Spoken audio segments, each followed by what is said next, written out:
베센트 재무장관이라는 분이 있는데 트럼프 행정부의 경제수장인데 더티 15이라고 해가지고 더러운 15개 국가라고 해요. 그 진짜 그거 되게 불쾌한 표현이잖아요. 예. 그 우리나라 입장에서는 무역흑자를 줄여야 되지 않습니까? 대미 무역흑자를. 그렇죠. 네. 두 가지 방법이 있습니다. 첫 번째는 수출을 안 하는 방법이 있어요. 근데 그건 아니잖아요. 그러면 저희는 네. 먹고 살기가 어렵죠. 그렇죠. 두 번째는 무언가를 수입하는 방법이 있어요. 많이 사주는 거네요. 그렇죠. 그럼 미국산 무엇을 사줘야 될까? 그럼 딱 답이 나오는 게 니까요.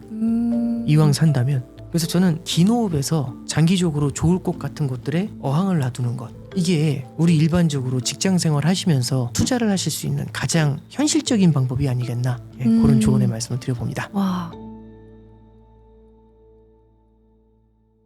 네, 오늘은 급변하는 세계 경제 그리고 그 속에서 우리나라 경제의 흐름에 대해서 통찰을 들려주실 거시경제 전문가 모셨습니다.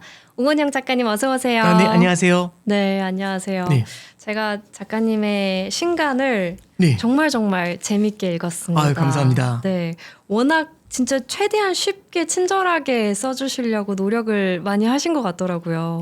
이게 뭐 제가 쉽게 쓰려고 한 게 아니라 제가 아는 게 짧아서 제가 아는 대로만 쓰다 보니까 쉬운 내용이 많아졌지 않나 싶습니다. 아유, 너무 겸손하게 말씀해 주셨는데 작가님, 요즘 시대가 우리를 둘러싼 이 세계에 대해서 이해하고 그 흐름을 짚어내는 그 능력이 어느 때보다도 중요해진 시대인 것 같거든요. 네. 특히 트럼프 대통령이 두 번째로 당선이 되면서 세계가 점점 더 변동성이 커지고 있잖아요. 그렇습니다. 네, 그래서 작가님께서 생각하시기에 우리를 둘러싼 이 거시경제의 흐름을 이해하고 사는 게 중요한 이유 뭐라고 생각하시나요? 근데 이제 저도 어떻게 말씀드리면 좋을지 모르겠는데요. 근데 아주 그냥 심플하게만 좀 설명을 해드려 볼게요. 저는 뭐에 비유를 하고 싶냐면 우리가 이제 축구 경기를 한번 보도록 하죠. 네. 축구 경기를 보는데 이게 예를 들어서 멕시코하고 한국이 축구를 해요. 이제 조만간 이제 또 월드컵도 하지 않습니까? 근데 맞아요. 멕시코하고 한국하고 축구를 하는데 둘 중에 누가 이길까 하면서 우리가 승무패 배팅을 하는 겁니다. 그래서 이제 우리가 승무패 배팅을 하는데 그러려면 누가 유리한지 누가 더 강한지를 분석해야 되잖아요. 그래서 분석을 해봤어요. 그러면 한국은 누가 있고 멕시코는 누가 있고 분석을 해봤거든요.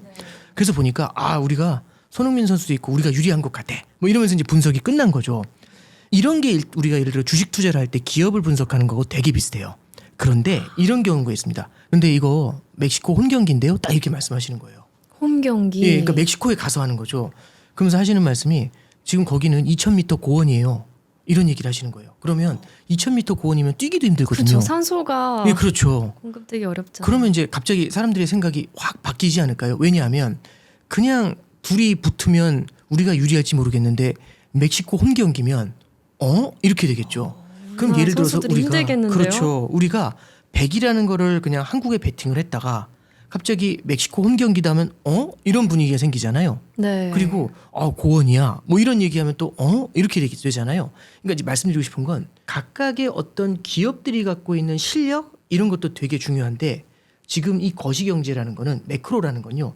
그걸 둘러싸고 있는 환경입니다. 그럼 이게 홈 경기냐 아니면은 고원 지역이냐 아니면 비가 오는 날 하는 경기냐?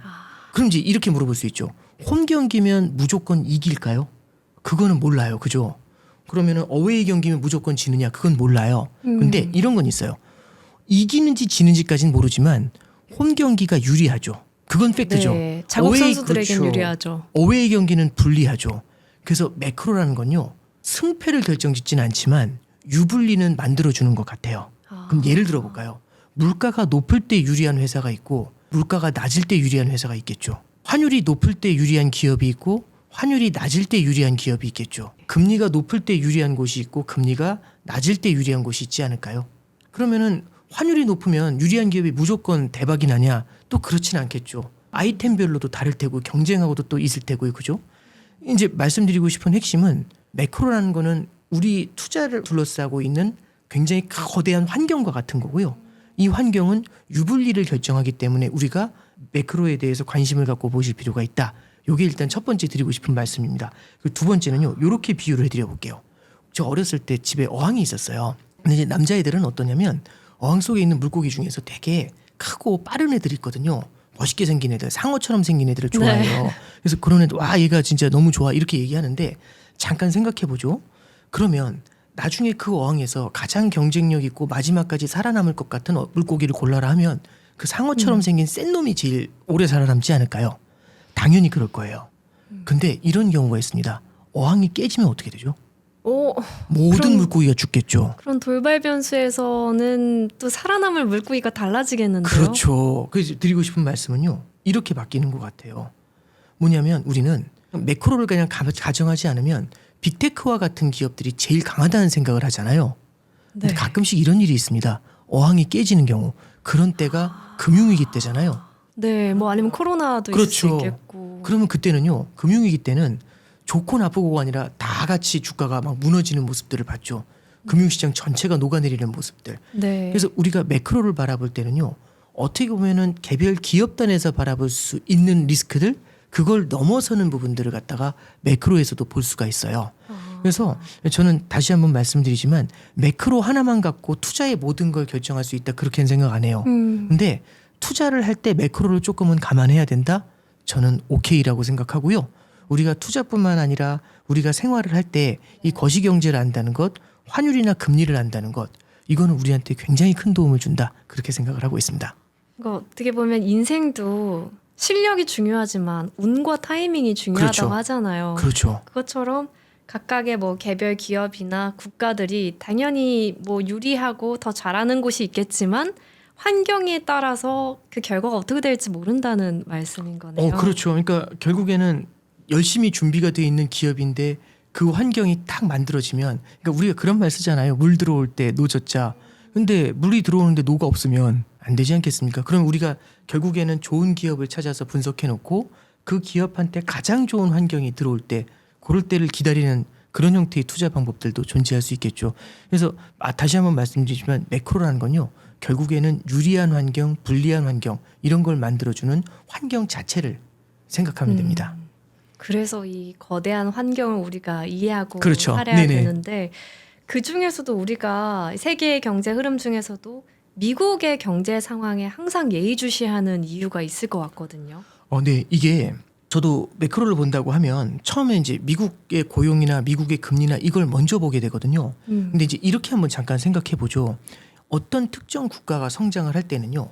GDP 성장률이라는 걸 봐요. 물론 이제 어렵게 생각하지 마시고 GDP 성장률은 그 국가의 소비와 투자와 수출을 봐요. 이 세 가지 합으로 얼마나 컸니 이거예요. 1년간 얼마나 소비했니, 얼마나 투자했니, 얼마나 수출했니 합쳐서 그래서 얼마나 컸니 이렇게 분석하거든요. 근데 이제 잠깐 보시면은 우리나라 같은 경우는 소비와 투자와 수출 중에서 네. 수출이 성장에 영향을 주는 면이 굉장히 강해요. 그렇죠. 수출로 그렇죠. 먹고 사는 나라죠. 네, 그렇죠. 네. 네, 수출이라는 건요. 이렇게 보시면 돼요. 보통 투자를 하면 공장이 만들어지고 거기서 제품이 만들어지겠죠. 네. 그럼 제품의 공급이 일어나요. 그 투자를 통해서 만들어진 이 제품의 공급을 누군가는 사줘야 되잖아요. 수요가 존재해야 그쵸. 되잖아요. 네. 그죠? 그 수요가 결국에는 소비예요. 근데 우리나라는 그 소비가 약한 거죠. 우리의 생산을 갖다 다 커버하지 못할 만큼. 그러면 우리나라 국내 소비로 해결이 안 되잖아요. 네. 그러면 해외로 밀어내야죠. 해외에서 사줘야 되는 그렇죠. 거죠. 그게 바로 해외 수출이 되는 거죠. 자, 그러면 우리는 우리나라의 수출이라는 사이드가 GDP에 딱 찍히잖아요. 네. 근데 반대편에 미국은요. 수출보다 소비가 강해요. 그러면 우리나라의 수출이 미국의 소비하고 매핑이 되겠죠. 그럼 사실은 이런 겁니다. 우리가 제품을 만들잖아요. 우리 구멍가게를 하더라도 예를 들어 이런 거죠. 제가 요번에 저기 식당을 하나 차려요. 그럼 이제 물어보실 거 아니에요. 어디다가? 뭐 어디 사거리에 차려요. 그러면 사람이 좀 다녀? 이렇게 물어보실 거잖아요. 그쵸, 네. 그 얘기는 유동인구. 수요가 그렇죠. 수요가 있어? 이거 물어보시는 거거든요. 아. 그러면 우리가 물건을 만드는데 수요가 존재해야 되잖아요. 그 수요가 압도적으로 미국이라는 나라의 수요가 강한 거죠. 그래서 미국 시장이 그렇습니다. 중요한 거네요. 예, 그러면 미국의 고용을 왜 봐야 돼? 미국의 고용이 시장이 좋아야 사람들이 돈을 벌어서 물건을 살 거잖아요. 우리나라 물건 그렇죠. 사줄 테니까. 그리고 미국의 네. 금리가 너무 높으면 사람들이 이자 내다가 물건 살 돈이 없어질 거지 않습니까? 그럼 우리나라 물건을 덜 사겠죠. 그리고 내지는 미국의 경기가 침체라면 이게 참 아이러니하죠. 참 어떤 때는 더 아이러니한 건 우리나라 경기가 별로 안 좋은데 네. 우리나라 수출이 좋을 때가 있어요. 왜 그럴까요? 미국 경제가 좋으면.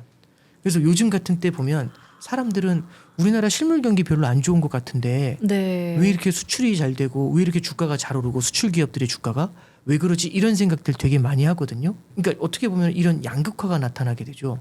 그러니까 직관적으로 생각해 보시면 혹시 앵커님 개인적으로 수출하시는 거 없죠? 없죠. 네. 사람들은 일반적으로 수출을 하면 이게 대기업들이 수출을 하는 거지 개인은 수출을 하는 게 없지 않습니까? 개인은 소비예요. 네. 근데 우리나라 내수는 그렇게 강하지 않은데 수출이 어마어마하게 강하면 우리는 거기서 양극화라는 걸 느낄 수도 있겠죠. 그리고 그 수출의 강점은 미국의 소비가 어떻게 되느냐에 연결된 면이 굉장히 큽니다. 그래서 이제 우리가 미국 경제를 봐야 되는 이유 첫 번째는 우리가 수출에 대한 성장 의존도가 높고 그 수출을 받아주는 강력한 수요는 미국에서 존재한다. 이게 일단 첫 번째라고 보시면 되고요. 그럼 일반적으로 네. 미국의 경제가 좋아야 우리나라 경제도 좋아지겠네요. 이게 제가 2004년인가요? 그때 이제 처음에 공부를 시작할 때 제일 처음 들었던 게 미국이 기침을 하면 우리나라는 폐렴을 낳는다라는 농담 같은 말이 있었어요. 저는 굉장히 많이 공감을 해요. 그러니까 이제 미국 경제가 안 좋았을 때는 우리는 결국에는 그쪽에 수출을 하려고 더 많은 제품, 우리나라가 소화하지 못할 정도로 더 많은 제품을 만들었는데 이 제품을 미국에 수출을 못하게 되면은 우리나라도 굉장히 어려워지죠. 그래서 참 미국이라는 나라가 갖고 있는 이 패권이라든지 그 경제의 크기 이런 거는 우리가 어느 정도는 좀 인정을 하고 들어가야 되는 부분이 있습니다. 그러니까 미국을 좋아하든 싫어하든 우리는 일단 먹고 살려면 그들의 상황을 예의주시해야 된다. 네, 그렇죠. 이거 하나 꼭 기억해 주셔야 될 게 어느 시장이나 두 종류의 사람이 있어요. 사는 사람하고 파는 사람이 있거든요. 어느 시장이나 그렇지 않습니까? 파는 사람만 있어서는 안 되고 사는 사람만 있어서도 안 되잖아요. 그럼 전 세계에서 다들 먹고 살기가 힘들잖아요. 국가들도. 네. 그럼 다들 먹고 살기 힘들 때는 물건을 사려면 빚을 내서 사야 돼요. 근데 물건을 팔면 달러를 벌 수 있어요. 그럼 누구한테나 물어보면 먹고 살기 힘든데 너 물건 수출해서 달러 벌래? 아니면 빚 내서 소비할래? 그러면 소비를 하려고 하면 빚을 내야 되고 물건을 사려면 물건을 팔면 달러가 쌓이고 빚을 쌓을래 달러를 쌓을래 이 질문이거든요. 그럼 저라면 당연히 달러죠. 이렇게 됩니다. 그 얘기는요. 국가들이 수출을 하고 싶어 하는 거죠. 그래서 다들 수출하고 싶어서 혈안이 돼 있거든요. 다 물건을 팔고 싶어서. 네. 근데 전 세계 모든 국가가 물건을 팔기만 하면 아무도 안 사면 그게 공황입니다. 과잉 공급이 되고 제품 가격이 떨어질 거잖아요. 제품 가격이 마구잡이로 무너져 내리면 공장들은 더 이상 생산을 안 할 거고 그럼 사람들을 자르게 되고 고용이 줄어들고 그럼 수요가 줄어들고 그럼 공장의 장사가 더 안 되고 고용을 또 줄이고 이렇게 되지 않을까요? 그러니까 이 전 세계 최대 소비 국가인 미국의 역할이 세계 경제에서 정말 그렇습니다. 중심축일 수밖에 없겠네요. 네, 그렇죠. 그러니까 지금 전 세계가 미국 뉴스에 주목을 하는 거고 미국이 금리 인상한다, 인하한다 얘기 나오면 그거 보려고 우리 새벽에 다 같이 FOMC라는 게 있거든요. 그걸 다 같이 바라보는 거 아니겠습니까? 그게 세계 경제에 영향을 주는 면도 굉장히 강하고요. 그리고 이제 첨언을 하나 더 드리면 미국은 원래 전 세계 금융의 중심지죠. 그러면 미국의 돈이 해외 투자가 많이 돼 있거든요. 해외에 미국 돈이 많이 나가 있는데 미국의 투자자가 많은 거잖아요. 그렇죠. 미국의 금리가 올라가죠. 내부에서 금리가 너무 높으면 굳이 해외에 투자 안 해도 되지 않을까요? 그러면 해외에 있는 자금을 미국으로 가져오게 되죠. 그럼 다른 국가들 같은 경우는 그 나라에서 자본이 빠져나가니까 미국으로 돈이 쏠리면서 그 나라들이 힘들어질 수가 있죠. 그래서 두 번째는 이제 금융의 측면에서도 미국을 바라볼 필요가 있고요. 그다음에 세 번째는 이게 이제 한 지난 10여 년 동안 이어져 왔던 건 미국이 지금 기술의 중심이 돼 있지 않습니까? 그렇죠. 네. 그러다 보니까 AI 혁명의 그렇죠. 중심지죠. 그 중심지죠. 그런 것 같아요. 미국은 결국에는 창조를 해내는 그 힘이 있는 거잖아요. 네. 제로에서 하나를 만드는. 맞아요. 제로 투 원. 그렇죠. 네. 그러니까 저도 그걸 보면서 너무 많은 걸 느끼거든요. 그게 얼마나 큰 슈퍼파워를 만들어내는가. 그리고 그게 생산성의 혁명이라는 걸, 과학기술의 혁명이라는 걸 만들어내지 않습니까? 네. 그리고 그거를 다른 국가들이 결국에는 따라가는 추세가 많이 나타나곤 하죠. 그래서 방금 말씀드렸던 것처럼 미국이 전 세계의 소비를 담당하고 있다. 미국이 전 세계 금융의 중심지다. 세 번째는 기술의 핵심을 갖고 있다. 요 세 가지만 딱 말씀드려도 우리가 미국 알아야겠네. 네, 이런 생각이 들 수밖에 없을 것 같아요. 네. 네. 지금 작가님께서 굉장히 많은 이야기를 해주셨는데 네네. 그런 이야기들을 조금 더 구체적으로 자세히 여쭤보도록 할게요. 네. 작가님이 이 신간에서 네. 5가지의 갈림길을 제시해 네네. 주셨잖아요. 그 중에서 제일 첫 번째로 나오는 갈림길이 지정학적 네, 분쟁이었거든요. 그렇습니다. 네. 세계 경제와 전쟁은 또 때려야 뗄 수 없잖아요. 그렇죠. 우리가 역사적으로 이렇게 인간이 싸워왔던 그 흐름을 짚어보면 그 뒤에는 항상 돈이 있었단 그렇죠. 말이에요. 네, 그렇습니다. 그게 돈이든 석유 같은 자원이든 그래서 이 역사적으로 봤을 때 전쟁과 경제의 연관성이 어떻게 되는지 거기에 대해서도 작가님의 의견을 듣고 싶습니다. 그러니까 이게 굉장히 많은 사례들이 있을 텐데요. 그냥 저는 비근한 사례로 경제에서 굉장히 중요한 역할을 했던 게 방금 제가 공학 얘기도 해드렸으니까요. 2차 대전 얘기만 간단히 좀 해드리면요. 이렇게 보시면 될 것 같아요. 2차 대전이 되기 전에 1920년대가 로어링 트웬이즈라고 해가지고요. 막 그 광란의 20년대라고 했어요. 아, 그 위대한 개츠비의 배경이 그렇습니다. 됐던. 네, 그렇습니다. 네. 이제 그 광란의 20년대의 이제 핵심은 뭐냐면 이런 거죠. 그때 당시에 청소기라든지 세탁기라든지 이런 게 나오게 돼요. 그러면 아무래도 일을 할 때 걸리는 시간이 많이 줄어들게 되죠. 네. 그러면은 여가 시간이 남게 되잖아요. 그래서 교회에서 여행을 하는데 자동차가 등장합니다. 그러면 이제 그때구나. 변화가 되게 크게 나타나지 않았을까요? 네. 그러니까 이제 자동차 혁명이라든지 가전제품의 혁명 같은 것들이 나타나면서 생산성이 비약적으로 개선이 돼요. 그러니까 이제 그때 당시에는 너무너무 세상이 좋아질 것 같고 하니까 1920년대에 미국 경제부터 시작해서 미국의 주식시장이 막 10배씩 뛰고 그랬거든요. 지금보다 훨씬 더 했네요. 예, 그렇습니다. 그래서 지금을 20년대하고 비교하시는 분들도 있어요. 근데 너무너무 세상이 아름다울 것 같잖아요. 그러면은 기업들이 경쟁적으로 계속해서 제품을 쏟아내기 시작을 해요. 근데 이런 게 있죠. 수요가 계속 성장하는데 공급도 계속 따라가고 있잖아요. 네. 근데 공급은 계속 늘어나는데 어느 순간 수요가 꺾이는 거죠. 이 수요가 꺾인 게 꽤 커지게 되잖아요. 그럼 수요는 없는데 공급이 넘치죠. 재고가 쌓이겠네요. 예, 그렇죠. 그러면서 이 공급은 넘치는데 수요가 줄어들잖아요. 그럼 공장들 입장에서는 만들어 놓은 제품들이 안 팔려요. 네. 싼 가격에 팔아야 되는데 싼 가격에 파니까 마진이 안 남잖아요. 그럼 기업들이 어쩔 수 없이 공장을 돌리지 못하고 실업이 높아지게 되고 사람의 소득이 줄어들게 되고 그럼 수요가 줄고 그러면은 또 과잉 공급이 일어나고 이게 악순환이 반복이 되면서 거대한 공황으로 이어진 게 29년의 경제 대공황이었어요. 그러면 경제 대공황을 바라보면 공급은 넘치는데 수요가 없는 거잖아요. 네. 그래서 그때 당시에 처음에 나왔던 전략은 루스벨트 대통령부터 시작을 해가지고 뉴딜 정책 같은 걸 쓰는 거죠. 이 뉴딜 정책의 핵심은요. 일자리를 그렇죠. 만들어내는. 그렇죠. 이렇게 쪼그라들어 있는 수요를 끌어올리는 정책을 썼던 거예요. 근데 이렇게 확 끌어올려 봤는데 3, 4년 정도는 이 수요가 끌어올려지니까 경기가 살아나는 듯 보였거든요. 근데 문제는 이렇게 어거지로 끌어올린 수요가 1934년, 35년을 들어서면서 또다시 이렇게 쪼그라들기 시작을 해요. 근데 1937년 이후에 2차 대전이 터지죠. 2차 대전을 여러 가지로 해석할 수도 있지만 어떤 경제학의 측면에서 바라보면 폭력적인 공급의 파괴라고도 해석할 수 있어요. 그 얘기는 뭐냐면 2차 대전은 과잉 공급을 없애버리죠. 어떻게 과잉 공급을 없앤 파괴가 되지 않습니까? 아. 유럽 지역은 다 재건을 했어야 됐죠.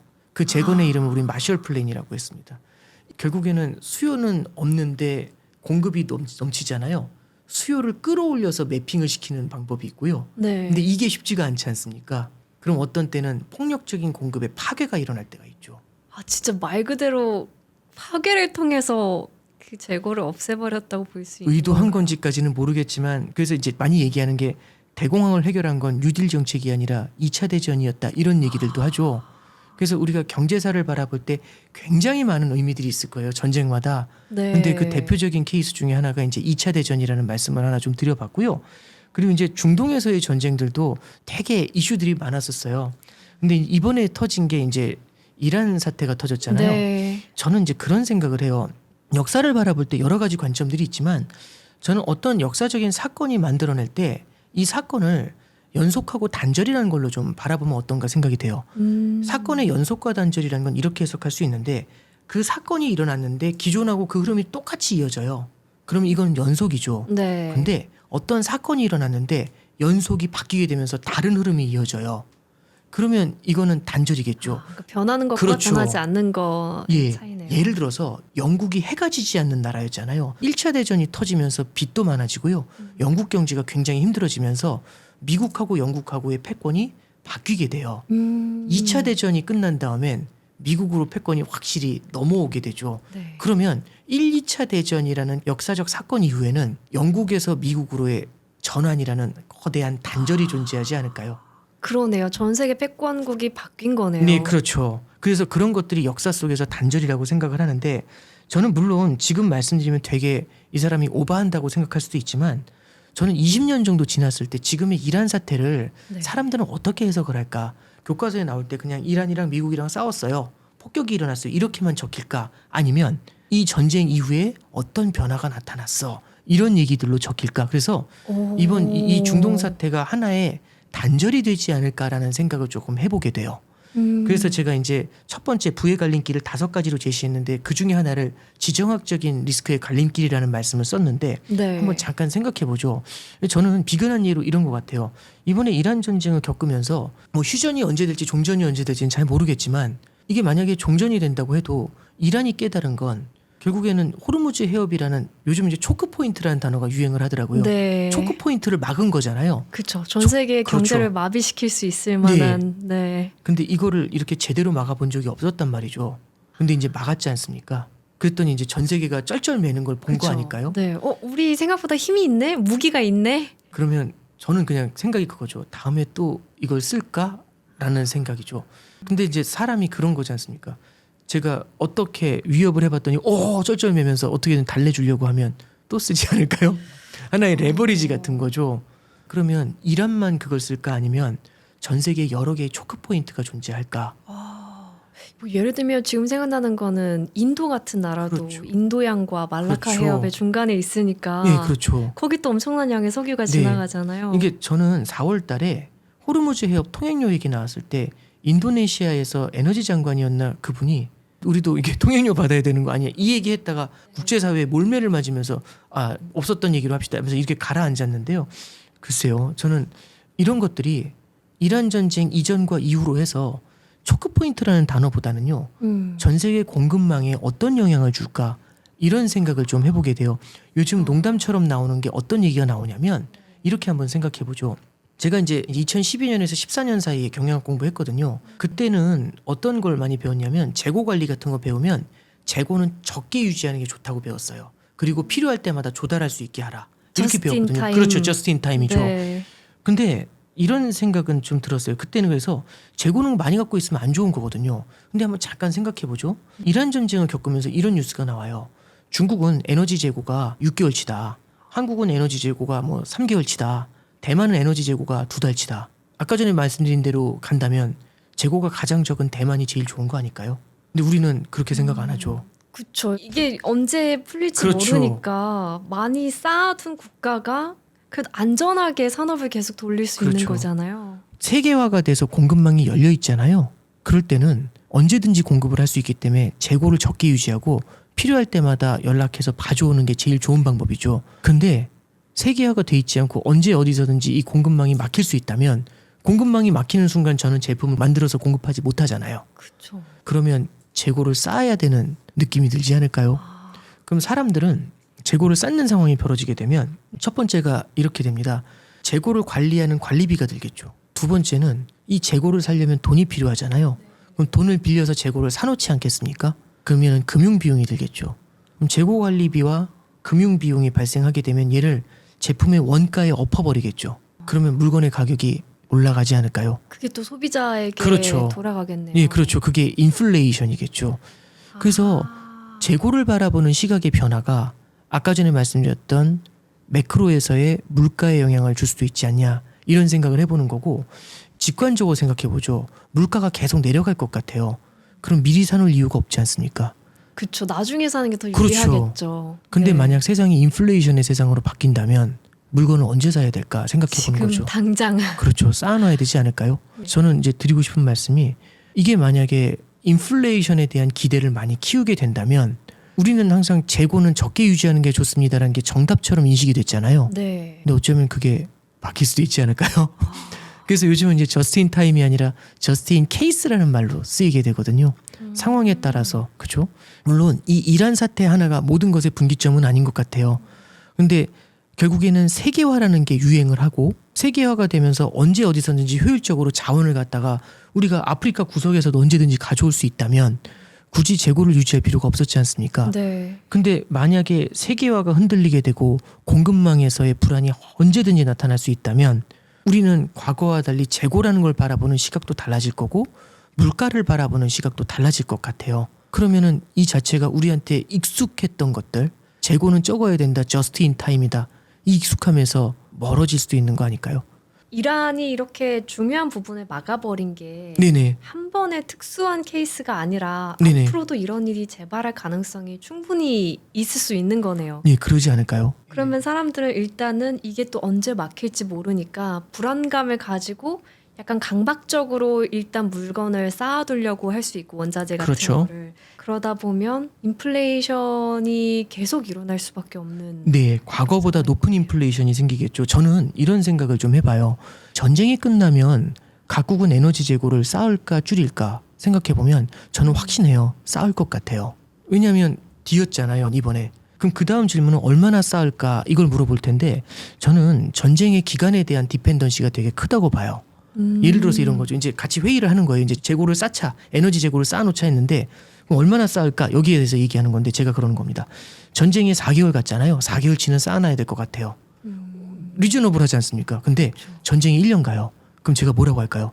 1년치 쌓아야 되지 않겠습니까? 그러면 반론하기가 되게 어렵지 않을까요? 그러니까 저는 그런 생각을 좀 해보게 돼요. 그러니까 다시 이제 돌아오면 우리가 20년 정도 지나서 이 이란 사태를 갖다가 바라볼 때 우리는 과연 이걸 어떻게 해석을 하게 될까라고 한다면 인플레이션이라는 매크로 환경을 바꾼 하나의 좀 단절점이 생기지 않을까? 처음에 시작할 때 무슨 말씀드렸냐면 침소봉대일 수 있다. 너무 과장해서 말하는 것일 수 있다. 이런 조심스러움이 있어요. 근데 저는 공급망의 불안이라는 게 이란 사태 이전부터 사실은 이어져 왔거든요. 그리고 이제 이란 사태가 하나의 활용점정 이런 게 되고 그럼 또 이란이 호르무즈 또 막는다? 이게 아니라 이란뿐만 아니라 수많은 초크 포인트에서 나타날 수 있는 그런 괴로움들에 대한 생각 이런 걸 좀 해볼 수 있겠죠. 그리고 이제 하나 더 말씀드리면 우리나라에서도 여태까지는 중동 원유에 대한 의존도가 되게 높았어요. 네. 우리나라 원유 에너지 공급의 90% 가까이를 중동에서 가져왔는데 이번에 호르무즈가 막히는 걸 봤지 않습니까? 그러면은 아무리 효율성이 높더라도 아무리 가성비가 나오더라도 중동에서의 원유 공급을 줄이고 다른 어딘가에서 찾지 않을까요? 미국 같은 나라. 그렇죠. 네. 물론 캐나다도 있고 호주도 있고 막 여러 국가들을 얘기하실 수 있는데 저는 미국에서의 에너지 수입이 늘어날 수밖에 없다고 봐요. 왜 그러냐면 우리나라는 대미 무역 흑자국이에요. 미국이 흑자를 엄청 내고 있거든요. 그래서 작년에 트럼프가 우리나라한테 관세를 부과했어요. 너네 우리나라한테 흑자 내잖아. 가만두지 않겠어. 맞아요. 콕 집은 나라들 그렇죠. 있잖아요. 예. 뭐 우리나라, 독일, 베트남. 네, 그렇죠. 네. 베센트 재무장관이라는 분이 있는데 트럼프 행정부의 이제 경제수장인데 그분은 더티 15이라고 해가지고 더러운 15개 국가라고 해요. 그 진짜 그거 되게 불쾌한 말이 좀 표현이잖아요. 심했네. 예, 그거 보면서 이게 너무하다라는 생각을 하는데 그러니까 그만큼 무역 흑자를 내는 국가들에 대해서 굉장히 배관시하는 모습이 있는 거잖아요. 근데 이제 이렇게 설명을 좀 드려보죠. 그 우리나라 입장에서는 무역 흑자를 줄여야 되지 않습니까? 대미 무역 흑자를 그렇죠. 네. 두 가지 방법이 있습니다. 첫 번째는 수출을 안 하는 방법이 있어요. 근데 그건 아니잖아요. 그러면 저희는 네. 먹고 살기가 어렵죠. 그렇죠. 두 번째는 무언가를 수입하는 방법이 있어요. 많이 사주는 거예요. 그렇죠. 그럼 미국산 무엇을 사줘야 될까? 그럼 딱 답이 나오는 게 에너지 아닐까요? 이왕 산다면. 그리고 저도 호르무즈가 필요하니까. 언제 또 그렇죠. 가성비가 안 나오더라도 명분이 생기지 않겠습니까? 그래서 옛날에는 무역 수지가 흑자면 이건 무조건 좋은 거다. 네. 라고 생각을 했었는데 요즘 경제 상황을 보면은 흑자국이 되면은 전 세계적으로 경계심이 커질 수도 있고 그렇죠. 너무 혼자 흑자를 많이 유지하는 것도 굉장히 눈치가 보이는 일이다. 네, 꼭 그렇죠. 좋은 일은 아니다라는 생각이 들더라고요. 예, 그렇죠. 국제사회에서 굉장히 많은 견제를 받게 되고 특히 트럼프 행정부에서도 무역 흑자를 많이 내는 국가들을 갖다가 포위를 하는 모습들도 보였죠. 근데 그게 트럼프 때문이야라고 하기보다도요. 사실 대미 무역 흑자가 굉장히 큰 국가가 중국인데요. 이미 바이든 행정부 때에도 중국에 대해서 포위 전략을 많이 썼었죠. 예, 대미 무역 흑자를 줄여야 된다. 이런 얘기들이 되게 많았던 거고 대미 무역 흑자가 나는 국가가 한국뿐만 아니라 일본, 대만, 독일 다 대미 무역 흑자가 커요. 네. 그럼 이 국가들은 에너지를 어디서 할까라고 생각하면 저는 미국산 에너지에 대한 수입이 늘어나지 않을까 생각을 해요. 그리고 방금 말씀드린 것처럼 중동이라는 곳에 대한 공급망이 불안해지면 중동에서 에너지를 수입하는 국가들은 어딘가 대안을 찾을 거예요. 그게 미국이 네. 되든 아니면 중남미의 다른 자원부국이 되든 그러면 이제 자원부국이라고 가정해 볼게요. 에너지를 어떻게든 구하려는 국가들이고 그럼 계속 여러 국가들이 전화를 드릴 거지 않습니까? 저한테 에너지를 달라고. 그럼 목소리가 친절하실까요? 아니면 조금 고압적일까요? 이제 당연히 앵커님은 친절하시겠지만 그래도 이제 굉장히 네. 또 수요가 많다 보면 좀 줄 서세요? 이럴 수 있고 네. 그죠? 두 번째는 싸게 주실 것 같으세요? 비싸게 주실 것 같으세요? 비싸게. 예. 네. 에너지 가격의 인플레이션에 대한 얘기도 나올 것 같고요. 자원 부국의 힘이 강해질 것 같다는 생각이 좀 들어요. 있는 국가들의 힘이 더 세질 수 있다. 예를 들어 이런 거죠. 제가 공기를 팝니다. 이러면 공기는 넘쳐나잖아요. 네. 그래서 과잉 공급이 돼 있는 것에 대해서는 어디서든 구할 수 있으면 밸류가 낮아지지 않습니까? 가치가. 하나 말씀드리면 2008년도에 글로벌 금융위기가 있은 이후에 전 세계적으로 성장이 둔화가 돼서요. 전성장 기조가 장기화됐어요. 그러니까 수요가 너무 약한 거예요. 박살이 나서 수요가 없는 거죠. 그런데 미국에는 셰일 혁명이 일어나요. 그러면서 에너지 공급이 쏟아지는 거거든요. 셰일 가스가. 그럼 에너지 공급은 많은데 수요가 없어요. 그러면 에너지 가격이 어떻게 될까요? 국제유가 같은 게 막 내려갔고요. 혹시 기억하실지 모르겠는데 이 수요가 가장 바닥을 찍었을 때가 코로나 때예요. 경제가 안 돌아가니까. 그래서 그때 원유 선물 가격이 마이너스까지 내려간 적이 있어요. 그러면 잠깐 생각해 보죠. 에너지 가격이 마이너스까지 내려갈 정도다라면 에너지가 넘치는 거잖아요. 네. 그럼 자원부국들이 대접을 받았을까요? 아니면 무시를 당했을까요? 그때는 무시를 당했겠죠. 그렇죠. 네. 근데 미래는 어떨까요? 라는 생각을 해보는 거죠. 에너지 공급이 어려워지고 공급망이 수시로 막힐 수 있다면 자원부국들이 갖고 있는 뭐라고 해야 될까요? 교섭 파워? 이런 거는 높아지지 않을까요? 그럼 자원부국들이 교섭 파워가 높아져서 에너지를 조금이라도 더 비싼 가격에 팔게 된다는 얘기는 뒤집어 말하면 인플레이션이 높아지는 세상이죠. 그래서 저는 이런 생각이 들어요. 과거보다 조금이나마 높은 물가가 꽤 오랜 기간 이어지지 않을까라는 게 첫 번째 생각이고요. 두 번째는 물가가 높으면 중앙은행들은 금리를 마구 내리기가 힘들어요. 오히려 인상을 고민해야 되거든요.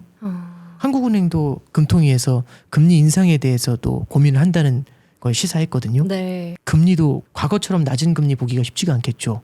그래서 과거보다 높은 금리가 사뭇 오랜 기간 유지가 될 수 있겠죠. 이런 걸 이제 어려운 말로 영어로는 higher for longer라는 표현을 쓰더라고요. 과거보다 높은 레벨이 사람들의 길게. 기대보다 길게. 그래서 이번 이란 사태를 바라볼 때는 공급망에 대한 이슈, 에너지에 대한 이슈, 그리고 물가에 대한 이슈, 그다음에 재고에 대한 이슈, 금리에 대한 이슈, 이런 것들이 어쩌면 하나의 단절점을 주지 않겠는가, 예, 그런 생각을 좀 해봤습니다. 말씀을 듣고 보니까 이란 전쟁이 경제뿐만 아니라 외교 정책에도 큰 영향을 그렇죠. 미칠 것 같은 예, 예. 게 한 곳에서만 사다가 너무 몰빵하면은 그렇죠. 위스키해지니까 여러 군데서 나눠서 사들여야 될 것 같은데 그렇죠. 그러다 보면은 뭐 예를 들면 호주 같은 나라들도 네. 원자재가 풍부하니까 갑자기 뭐 일본이 호주와 친하게 지내려고 한다든지 그렇죠. 새로운 자원부국들이 또 등장을 하게 되는 것 같아요. 네, 그렇습니다. 자원부국이 갖고 있는 위상 자체가 갑자기 확 높아지는 거죠. 그러니까 혹시 처음에 서두에 시작할 때 무언가 있는데 그 갖고 있는 아이템이 부각을 받는 환경이 찾아올 때가 있지 않나요? 그게 매크로 아닌가요? 그렇죠. 그래서 저는 에너지에 대해서 우리가 어떤 관점에서 바라봐야 되느냐, 이게 중동 사태에서 우리가 좀 배울 수 있는 교훈이 아닌가라고 생각하고 있습니다. 그래서 그 갈림길을 바라보면서 투자에도 좀 활용을 해볼 수가 있고요. 우리의 비즈니스 상에도 이런 변화가 나타날 수 있겠네 라는 고민을 한번 해보시면 어떤가 싶습니다. 네, 좀 안타까운 일이긴 한데 그렇죠. 미래에 대한 불확실성, 네, 미래에 대한 불안이 계속 비용을 쓸데없이 계속 올리고 그렇죠. 있다는 생각이 들어요. 네. 그리고 작가님께서 이 책에서 세계화의 역행이라는 키워드를 써주셨는데 맞습니다.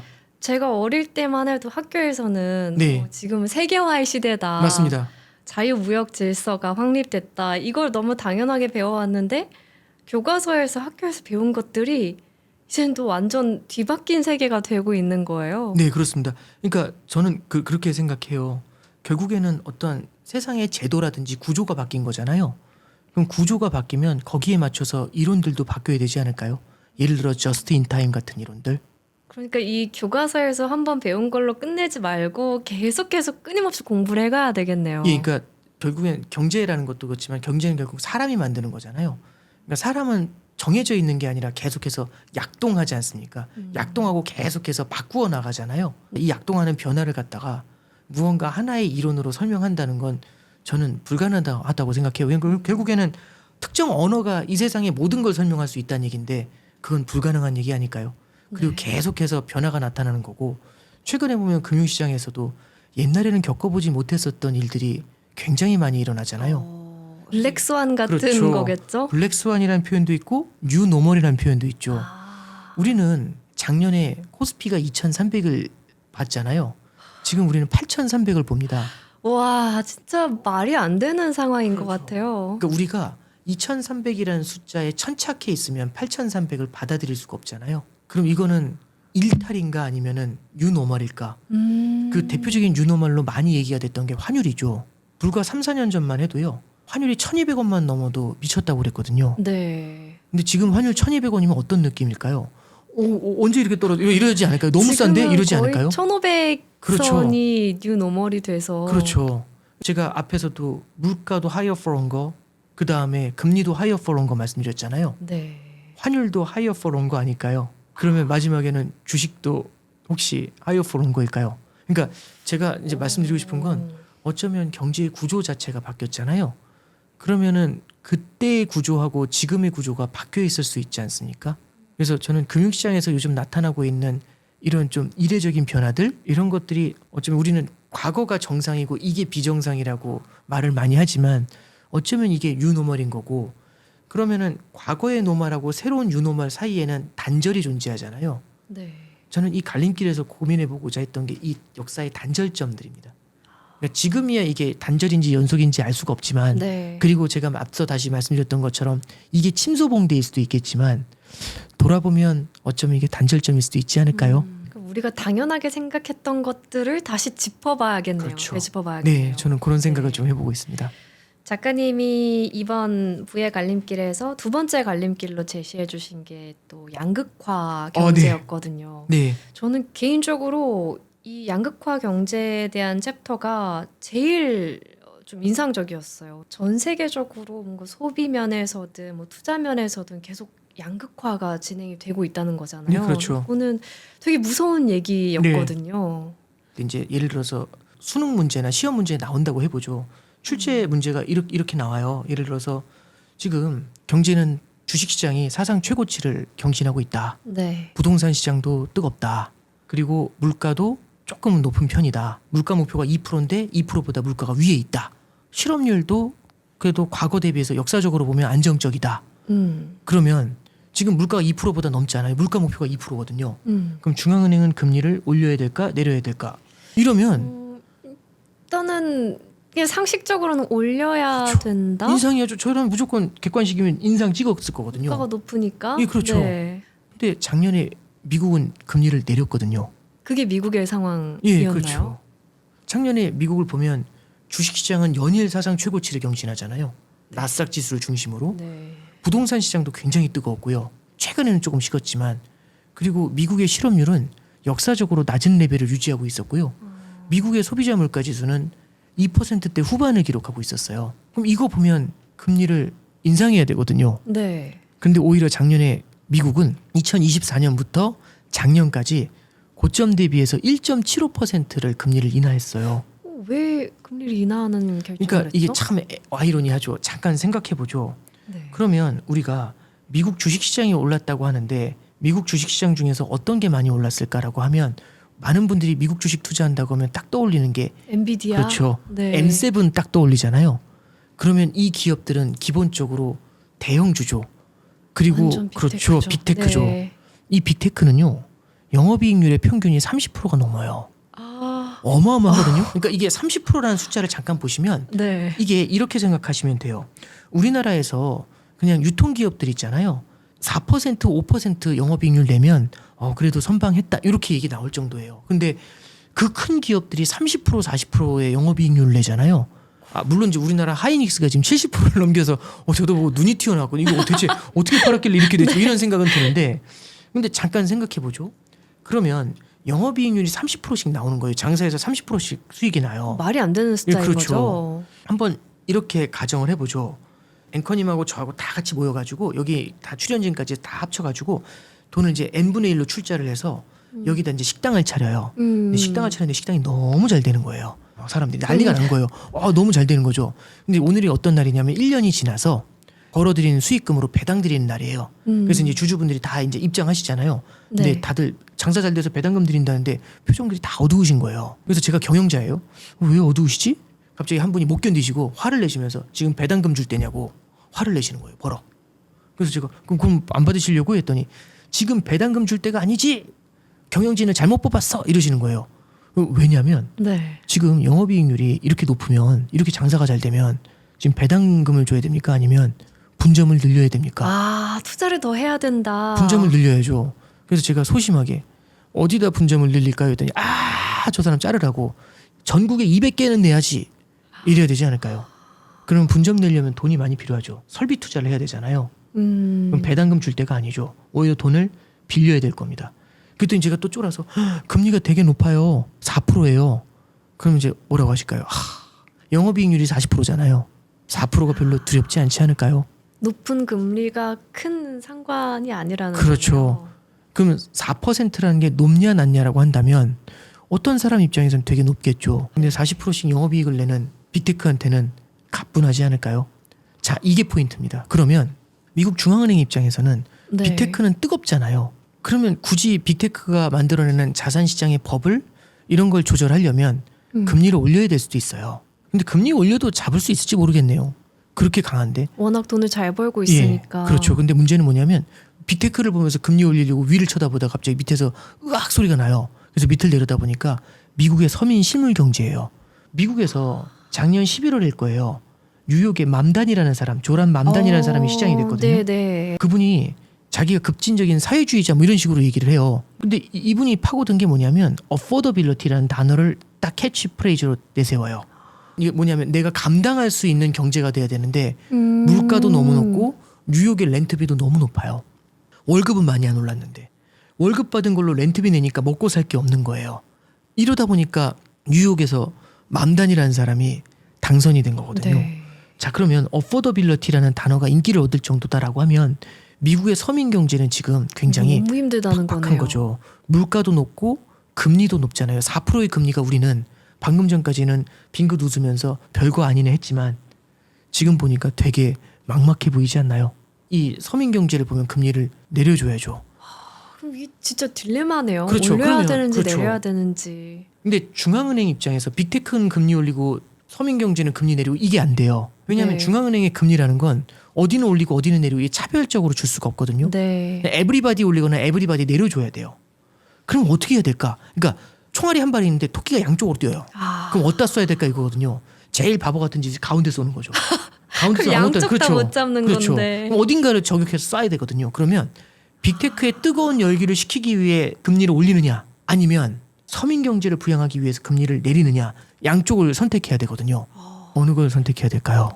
그래도 생활이 어려운 분들을 먼저 그렇죠. 대승적으로 봐야죠. 도와야 되는 예, 거죠. 전 세계가 그냥 미국 경제가 빅테크만 있는 건 아니니까 대다수가 있는 서민 경제를 위해서 금리를 내려야 되잖아요. 그래서 작년에 금리를 내린 겁니다. 아, 그런 이유에서였던 거네요. 그러면 서민 경제는 금리가 내려왔는데 금리가 내려오니까 그래도 한숨 쉬겠죠. 다행이야. 그래도 4%보다 3.75면 조금 낮으니까 다행이야. 이거잖아요. 네. 그럼 연명을 할 수 있겠죠. 근데 빅테크는 기분이 어떨까요? 너무 좋죠. 금리가 더 그렇죠. 싸졌네. 4%인데 뭐 내려준다고? 이러면 지금 돈 빌려야 되는 예, 잘 그렇죠. 됐다. 그렇죠. 네. 그럼 우리 이 주주들 모인 데서 무슨 얘기할까요? 빨리 설비 투자. 그러지 않을까요? 양극화라는 게 만들어내는 게 여러 가지 스펙트럼이 있어요. 근데 저는 아무래도 이제 통화 정책이라든지 금리 정책 이런 거 이제 매크로를 본다는 말씀드렸잖아요. 네. 그러면은 통화 정책을 쓰는 중앙은행 입장에서 양극화는 어떤 의미일까? 그러면 통화 정책에 굉장히 큰 딜레마를 주게 되지 않을까요? 그러게요. 이 네. K자 양극화 경제에서는 상단과 하단이 너무 다르게 움직이고 그렇죠. 있으니까 이러지도 못하고 저러지도 못하는 네, 상황인 그렇죠. 거잖아요. 작년에 우리나라 같은 경우도 금리를 2번 내렸거든요. 2월 달에 내리고 5월 달에 내렸어요. 근데 참고로 그 시기에 강남의 아파트가 굉장히 뜨거웠죠.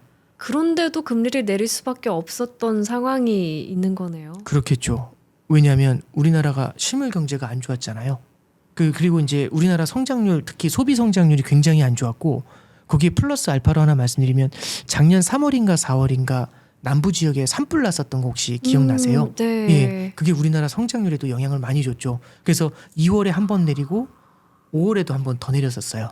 우리가 교과서에서 본 거하고 좀 다르잖아요. 특정 지역의 부동산 가격이 뜨겁고 가계부채가 늘어나는 리스크가 있는데 이걸 바라보면서 왜 중앙은행은 금리를 내릴까? 양극화의 딜레마겠죠. 그래서 양극화라는 건요 불평등이지 않습니까? 그렇죠. 자본주의 경쟁에서는 굉장히 어려운 거예요. 그래서 양극화가 벌어지는 건 막아야 되는데 문제가 뭐냐면요. 이걸 막으려고 금리를 올리면 실물 경제 전체가 힘들어지겠죠. 서민들이 만약에 미국이 4에서 4.5로 금리를 올리면 서민 경제 비명소리 나오지 않을까요? 그런 게 참 어려운 거죠. 그러면 중앙은행은 선택을 강요를 받아야겠죠. 지금 같이 이렇게 경제가 뜨거워진 것 같은 상황에서 사실 성장의 과실은 M7, 빅테크 또는 우리나라에서는 뭐 요즘 삼성전자나 하이닉스 쪽으로 많이 쏠리고 있는 상황인데 이런 양극화 추세가 전 세계적인 추세인 건가요? 예. 이게 근데 하나 말씀드리면 우리가 경제를 바라볼 때 자본주의 경제는 기본적으로 양극화가 확대될 수밖에 없는 구조가 되겠죠. 과거부터 시작해서 계속해서 양극화가 확대되어 왔잖아요. 물론 그 속도가 너무 빠를 때는 견제가 들어오면서 양극화가 벌어지는 속도가 줄어드는 경우들도 있어요. 근데 기노업에서 보면은 양극화가 확대되는 추세가 나타났죠. K자 경제라는 말을 많이 쓰죠. 왜냐하면 이렇게 K자는 양쪽으로 벌어져 있잖아요. 그럼 K자의 상단과 K자의 하단이 존재할 거예요. 이건 굉장히 다양한 스펙트럼에서 나타나요. 그럼 예를 들어서 아까 전에 말씀하셨던 것처럼 우리나라에서는 대형 수출주와 일반 서민 경제가 되고 미국도 빅테크와 빅테크 이외의 기업들이 되겠죠. 그리고 글로벌 국가에서 보면 미국과 비미국이 되지 않을까요? 부동산 시장에서도 그건 나타나게 되고요. 국가별로도 나타날 수가 있고 경제 주체별로도 나타날 수가 있겠죠. 그래서 지금 양극화가 굉장히 촘촘하게 다양한 스펙트럼에서 나타나고 있어요. 그럼 이렇게 양극화가 다양한 스펙트럼에서 나타나는데 글로벌 금융시장 자체가 많이 오픈이 돼 있지 않습니까? 그러면 통화정책을 쓸 때 더 복잡하죠. 예를 들어 이런 겁니다.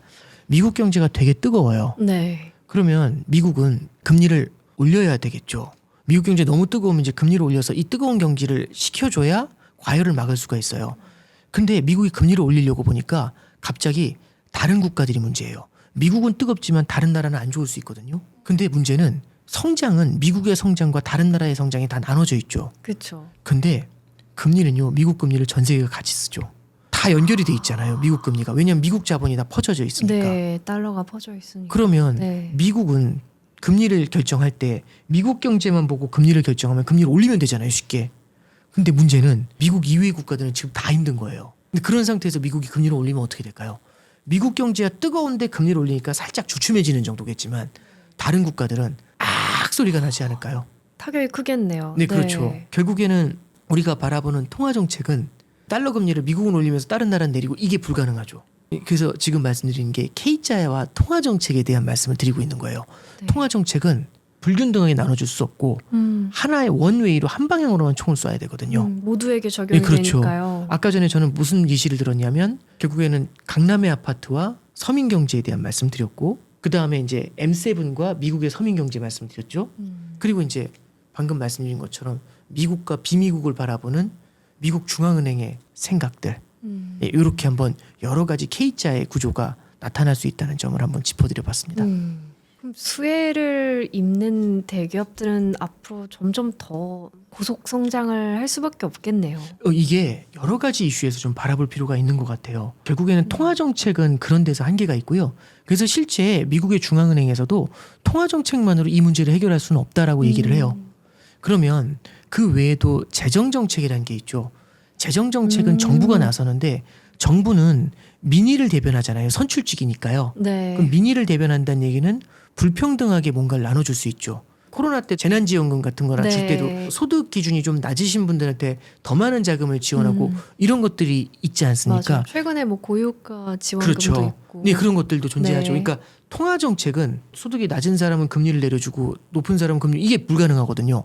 재정 정책은 그 빈자리를 커버를 해줄 수가 있어요. 지금처럼 이렇게 양극화가 벌어질 때는 재정 정책의 역할이 굉장히 중요해지는 그런 시기가 되는 겁니다. 그거는 좀 선별적으로 적용을 할 수 있으니까. 네, 그렇죠. 그리고 이제 또 하나 말씀드리면 미국의 K자의 상단이 존재하고 한국의 K자 상단이 존재하고 일본에도 K자 상단이 존재하고 네. 국가별로도 K자의 상단이 다 있지 않을까요? 이 K자의 상단에 있는 기업들이 서로 경쟁할 수도 있지 않을까요? 미국은 인텔의 지분을 사고 트럼프 행정부가 네. 그다음에 중국은 국가들한테 보조금으로 지원을 해주잖아요. 그렇죠. AI 산업을 키우려고 그렇죠. 막. 네. 일본도 AI 산업 키우겠다고 얘기를 하잖아요. AI는요 K자의 상단인데요. 다른 국가들하고 경쟁이 붙으면 지원해줘야 되지 않을까요? 와, 그러네. 약간 국가 대표 선수들을 키우는 느낌인 거니까요. 네. 그러니까 재정 아. 정책도 양극화 시대에는 되게 복잡해요. 그러네요. 이게 또 AI 산업에서 뒤처지게 되면 네. 요즘 같은 시대에서는 정말 이게 큰 실책이 될 수 있기 때문에 그렇죠. 각 국가들이 지금 사활을 걸고 AI와 로봇 산업에 투자를 하고 있는 상황이잖아요. 제가 책에다가 이제 인용한 것 중에 드라기 보고서라는 걸 인용한 게 있어요. 드라기라는 분은 2010년대 중반에 유럽이 재정 위기로 거의 무너지려고 할 때 그때 피그스 사태라는 게 있었어요. 포르투갈이나 아일랜드나 그리스가 스페인 같은 국가들 재정 위기 때문에 망한다고 할 때 그때 당시에 유럽 중앙은행의 총재였습니다. 그때 당시에 유럽 중앙은행 총재로서 유럽에 있는 재정 위기를 슬기롭게 넘기는데 큰 역할을 했던 분이에요. 드라기가 2024년도에 외주를 받아서 EU 연합에서 그 사람한테 유럽이 가야 될 길에 대해서 한번 적어봐라 해가지고 드라기 보고서를 냈는데 그 드라기 보고서에 뭐가 있냐면 유럽도 AI 해야 된다. 생산성을 끌어올려야 된다. 이런 얘기를 해요. 다른 국가들 대비 경쟁력이 떨어지면 유럽은 계속해서 경쟁력이 떨어지면서 경제 구조 자체가 작아지는 문제, 이런 문제에 봉착하게 된다. 이런 얘기들이 나옵니다. 그 얘기는 유럽도 결국에는 빈부격차가 심하고요. 양극화가 네. 많이 벌어져 있고 국가별로도 다 힘들잖아요. 그렇지만 유럽도 결국에는 내부도 단속을 해야 되지만 대외적인 경쟁도 가져가야 되지 않습니까? 그러면 결국 통화 정책에서 또 빅테크에게 유리한 결과가 됐는데 재정 정책조차 빅테크에게 몰릴 수밖에 없는 몰린다기보다는 빅테크한테 일정 부분 지원이 되는 거겠죠. 국가 대표니까요. 그러면 이제 우리가 생각할 수 있는 게 K자의 상단은 통화 정책상으로나 재정 정책상으로나 유리한 상황에 처하게 되겠죠. 그러면 어디까지나 투자의 관점에서만 본다면 우리가 이제 투자 포트폴리오를 장기적으로 가져가요. 그럼 우리는 K자의 상단에 투자 비중을 높여야 될까요? K자의 하단에 투자 비중을 높여야 될까요? 이제 그 질문이 되는 거거든요. 저는 K자의 상단을 바라볼 필요가 충분히 있다라고 생각을 합니다. 예. 또 국민들 입장에서는 노후 자금도 마련해야 되고 네, 그렇죠. 성장성이 더 높은 곳에 투자할 수밖에 네. 없잖아요. 예. 그러면 K자의 상단이라는 거는 또 어떤 의미가 되냐면 우리나라 투자자가 예를 들어서 미국의 엔비디아 주식을 사면 엔비디아의 성장의 과실을 배당이라는 형태로 받아들일 수 있는 거 아닐까요? 그러니까 K자라는 구조에서. 예. 그래서 저는 이 K자라는 거를 우리가 AI 실력을 끌어올려 가지고 따라잡아야 돼. 이런 관점도 있지만 우리가 금융 투자를 통해서 K자의 상단이 만들어내는 과실을 공유하는 방법에 대해서도 충분히 좀 고민을 해볼 필요가 있을 것 같아요. 그게 또 중요한 사회적 네. 논쟁점이 되겠네요. 네, 그렇습니다. 네. 왜냐하면 이게 계속 이렇게 가다가는 어느 순간 이게 더 이상 지속 가능하지 않은 경제가 될 수 있는 거잖아요. 그렇죠. 이게 결국에는 K자 경제도 그렇고 거기하고 맞물려 있는 부채의 문제들도 마찬가지가 돼요. 빚이 많은 상태에서 금리도 높고 하면 국가가 재정이 적어지잖아요. 돈이 없어요. 그러면 경기 부양을 할 수가 없지 않습니까? 그러면은 K자의 하단은 더 힘들어지지 않을까요? 예. 그래서 저도 이제 또 마찬가지로 고민하는 것 중에 하나가 AI에 대한 얘기들도 나오잖아요. 책에서는 AI에 대한 얘기들도 갈림길의 하나로 적었어요. 네. 일반적으로 특정 기술이 매크로 경제 전체의 갈림길이 되는 경우는 별로 없었던 것 같아요. 그런데 AI는 굉장히 큰 파급 효과가 생기는 것 같아요. 네. 이게 왜 그렇게 생각을 하냐면 방금 말씀해 주셨던 것처럼 양극화, 그다음에 부채가 많은 세상은 지속 가능하지 않잖아요. 그래서 많은 분들이 저한테 질문하실 때 미국도 그렇고 전 세계가 빚이 많은데 이렇게 되면 전 세계 경제가 한번 크게 무너지는 거 아니냐, 부채의 문제 때문에, 이런 질문 네. 많이 받거든요. 근데 이렇게 생각해 보죠. 빚이 많다고 해서 반드시 망하는 건 아니에요. 예를 들어 볼게요. 홍길동이라는 사람이 빚이 100억이 있어요. 끝났네 이렇게 생각했는데 알고 보니까 연봉이 50억이에요. 그러면 뭐 커버할 수도 있겠네요. 충분히 커버할 수 있죠. 네. 매년 50억씩 연봉이 나오면 그럼 큰 문제가 없는 거지 않습니까? 그러니까 말씀드리고 싶은 건 빚이 많아서 끝났다가 아니라 빚만큼 얼마나 소득, 그러니까 성장을 만들어내는지를 같이 봐야 돼요. 그러니까 그 절대적인 부채 크기가 중요한 게 아니라 그렇죠. 성장도 같이 봐야 된다. 그렇죠. 그래서 부채를 보는 것도 있지만 GDP 성장 대비 부채를 보는 경우도 있거든요. 그러면 국가들은 두 가지 중에 하나를 선택해야 됩니다. 빚이 많잖아요. 1번 빚을 줄이는 선택을 할 수 있어요. 근데 빚을 줄이잖아요. 그러면 지금 빚을 통해 가지고 돈을 주입을 해주면서 성장을 이끌어내고 있는데 네. 가뜩이나 성장이 연약한 상태에서 빚을 다 갚으라고 해서 자금을 줄여버리면 돈줄을 조여버리면 너무 힘들어지지 않을까요? 그렇죠. 그러면 어떤 때가 있냐면 빚이 줄어드는 속도보다 성장이 망가지는 속도가 빨라질 수 있어요. 그러면 부채가 더 커 보이겠죠.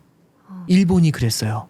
부동산 버블을 막으려고 갑자기 돈줄을 확 조여버리니까 빚을 조금씩 갚았겠죠. 근데 네. 부동산 가격이 떨어지는 속도가 빚을 갚는 속도보다 훨씬 빨랐던 거죠. 그러면 절대적인 부채의 크기는 줄어드는데 부채 비율은 높아져요. 그렇게 해서 그 버블이 그렇죠. 터지게 된 건가요? 예. 그래서 빚을 줄여가지고 경제를 부양한다는 게 이 빚의 문제를 빚을 줄여서 해결한다? 이거 참 쉽지 않아요. 그러다가 정말 잃어버린 30년을 또 그렇죠. 겪게 될 수도 있는 네, 거죠. 그렇죠. 그러면 어떤 방법을 써야 되냐? 성장을 부양해야죠. 그러면 빚이 일정한데 성장이 커지면 빚이 초라해지지 않을까요? 그쵸, 큰 문제가 아니게 되는 거죠. 홍길동의 연봉이 150억이 되면 100억이라는 빚이 작아 보이지 않을까요?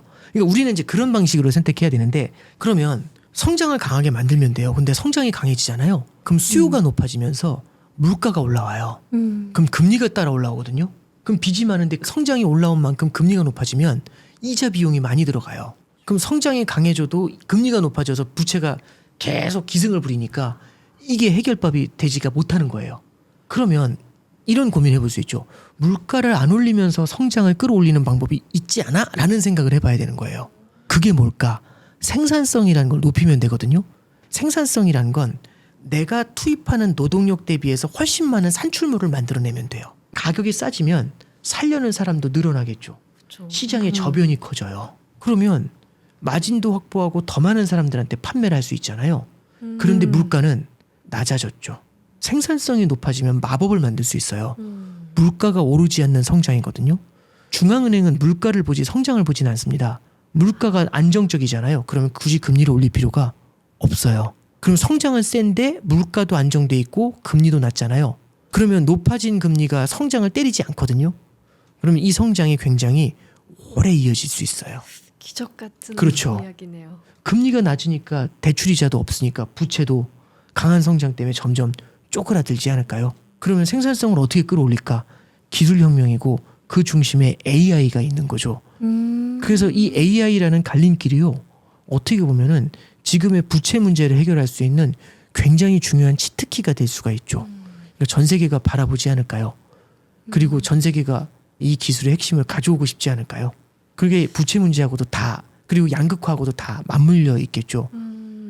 결국에 이 AI 혁명이 어느 정도까지 생산성을 실질적으로 끌어올릴 수 있는지 그거에 대한 관점 차이 때문에 또 사람들이 싸우게 되는 그렇죠. 것 같아요. 네. 이 책에 보면은 트럼프 대통령과 그 연준의 계속되는 불협화음인데 정말 강도 높게 서로를 비판하더라고요. 뭐 그렇습니다. 파월 의장한테 멍청이라고 예, 얘기를 예. 하고 그래서 저는 기사를 볼 때 왜 저렇게 싸울까 예. 경제를 바라보는 관점 저렇게 다를 수 있나 네. 싶었거든요. 네.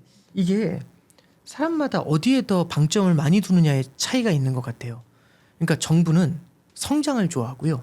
중앙은행은 물가의 안정을 선택합니다. 그래서 이 두 가지가 항상 팽팽하게 대립하는데 가끔씩 이런 때가 있어요. 물가는 높고 성장이 조금씩 약해지려고 할 때가 있어요. 근데 중앙은행 입장에서는 물가 높은 게 신경이 쓰이잖아요. 근데 성장을 바라보니까 조금씩 약해지긴 하는데 괜찮은 것 같아요.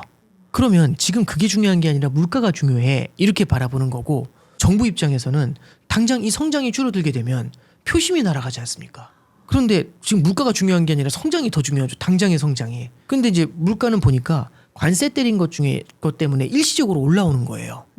이게 물가라는 건 작년 대비 올해 물가가 얼마 뛰었냐 이게 중요하거든요.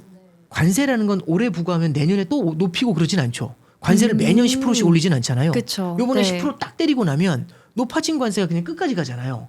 그러면 관세를 부과한 한 그 해에는 올해 대비 10% 물가가 올라 있겠지만 그 다음 해에는 10% 올라 있는 물가가 그대로잖아요. 그럼 물가 상승률은 내년에는 0으로 줄어들겠죠. 그 일시적인 그렇죠. 상승이라고 하는 거네요. 그러니까 이제 중앙은행에서 미국 연준이죠. 중앙은행에서 물가가 불안해. 그랬더니 일시적이라니까 내년이면 해결될 것 같고 지금 당장 성장이 중요한 거 아니야? 이제 이렇게 얘기하는 거죠. 그러면서 막 싸우는 건데 대신에 또 그런 거죠. 아 그래도 지금 물가가 벌써 4년째 5년째 안 잡히고 있어. 이렇게 얘기를 하니까 트럼프 행정부에서 그런 거죠. 생산성 혁명이라고 들어봤어? 이런 얘기하는 거죠. 이게 바로 AI야. 그렇죠. 이 비근한 사례가 언제 있었냐면 90년대에 있었어요. 90년대에는 연준 의장이 앨런 그린스펀이라는 사람이었어요. 앨런 그린스펀을 평가를 뭐라고 했냐면 마에스트로라고 했어요. 거장이라고. 근데 이제 그 사람의 통찰력을 보여줬던 케이스가 95년, 96년이었어요. 그때 뭐가 있었냐면 미국의 성장이 뜨거워지기 시작하는 거예요. 아, 그 인터넷 혁명이 그렇죠. 있었던 때죠. 예, 그때 당시에 이제 연준에 위원들이 있어요. 금리 결정하는. 이제 그린스펀도 딱 들어왔고, 근데 연준의 위원들이 보니까 성장이 강해지는 거예요. 그걸 보면서 아 이거 성장이 강해지면 시차를 두고 수요가 강해지고 시차를 두고 물가가 올라오겠네. 그럼 물가가 올라오기 전에 미리 싹을 잘라야지. 그래서 성장이 강해지는 게 뚜렷하니까 금리를 올립시다. 이렇게 그린스펀한테 얘기한 거예요. 네. 근데 그린스펀이 한 다음에 그냥 씹어요. 왜냐하면 성장이 강해져도 물가가 올라온다는 증거가 없다. 이렇게 얘기를 하면서 이게 기술혁명하고 관련이 있다고 본 거죠. 생산성의 개선. 기술혁명이 해결해 줄 것이다. 그렇죠. 사실 물가가 안 오른 거예요. 그린스펀이 맞은 거죠. 마에스트로가 맞네요. 네, 그렇죠. 경제를 얼마나 잘 지휘를 하셨으면. 성장은 센데 물가도 낮고 금리도 낮으니까 이 강한 성장이 꽤 오랜 기간 이어지면서 90년대 10년간 미국 경제가 계속 성장해요.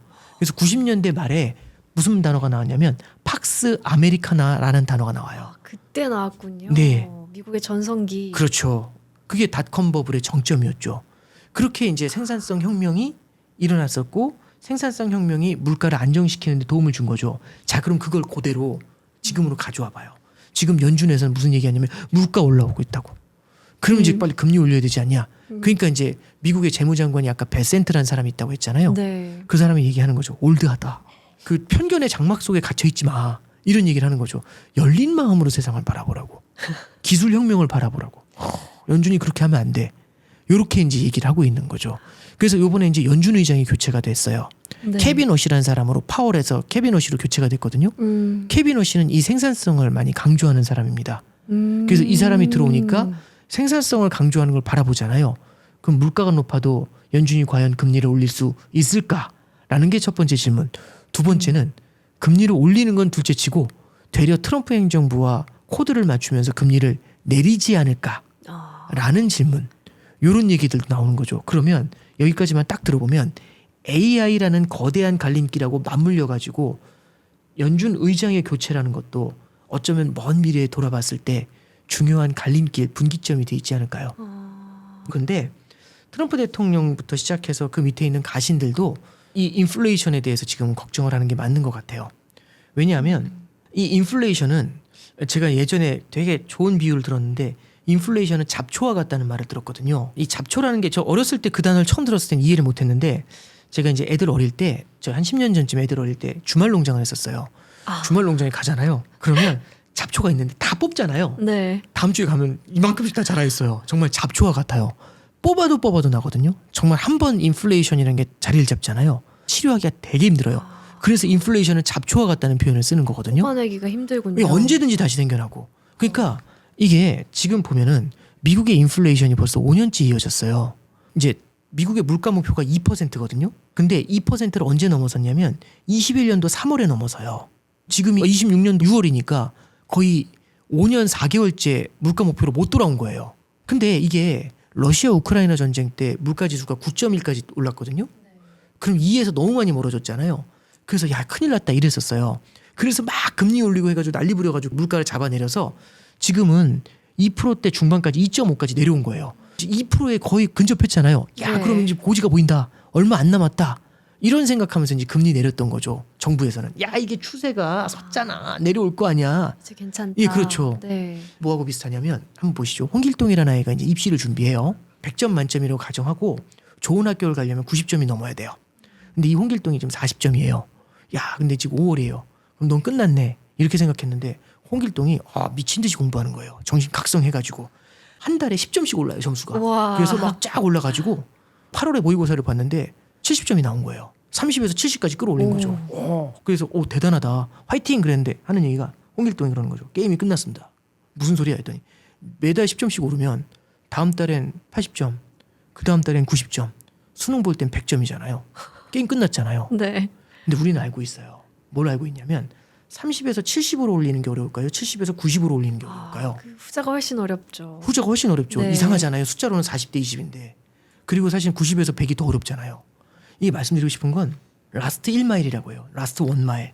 9에서 3까지 내리는 거하고 3에서 2로 내리는 거하고 어느 게 힘들까요?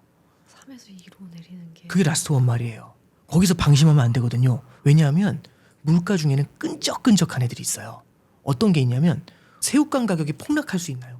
새우깡 그럴 가격은 수 없죠. 그렇죠. 짜장면 가격이 급락했습니다. 없잖아요. 네. 물론 주가는 급락할 수 있지만 서비스업에 있는 이런 식품 물가들 있죠. 이런 물가들은 쉽게 안 내려와요.